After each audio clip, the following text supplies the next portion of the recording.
Dwayne No Longer The Rock Johnson lands the leading role in Race to Witch Mountain. This is a remake, reboot, redo, re-whatever of a 1980s film called Escape to Witch Mountain. I'm not going to compare the two because I have not seen Escape to Witch Mountain, so I'll just end with that.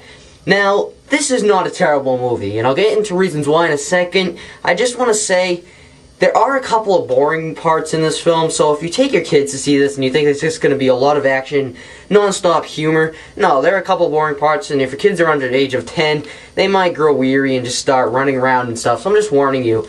Now, there are a couple of flaws in this film, and they really do stick out, and one is the acting. I mean, the kids' alien personalities do grow old by the middle of the film, and I really got irritated by them. The kids who are acting, the girl did an okay job, I don't know her name, but the kid, the boy, he was just weird. I mean, he had a face the whole movie of just, like he was pissed, but he was nice at the same time. I don't know. But I will say that Carla Gugino did a pretty good job as the love interest, but the whole love thing between her and Dwayne The Rock Johnson, I don't know, it was just kind of weak, especially towards the end when they finally got together. I don't know, it was sort of necessary, but at the same time, the movie could have done without it. Now, the action really drew my attention. There are a couple of special effects in here that's just amazing, especially a part that was also in the trailer where the kid stops a car with his mind. I thought that was just awesome. Transformers-like, I mean, really, for a Disney kids movie, that was a pretty good special effect.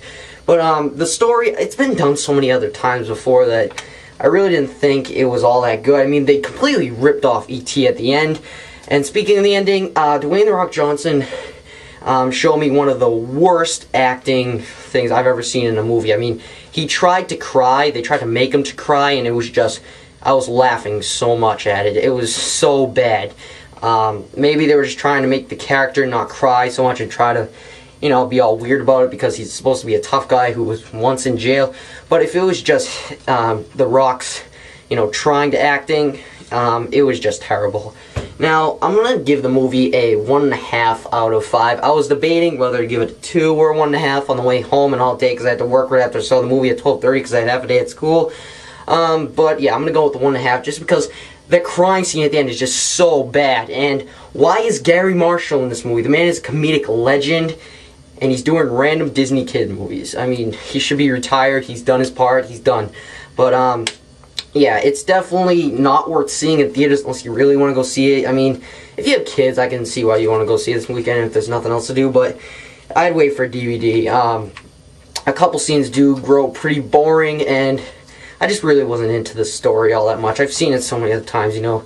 A random stupid guy who does a stupid job runs into these intelligent people or person or alien or whatever, and, you know, throughout the movie they grow some chemistry together, which in this movie, they didn't have much chemistry for the end to them to cry and hug each other. I mean, it was just not enough was there for them to do that at the end. But anyways, yeah, the story is predictable. The action is awesome. The acting is crap except for a couple people.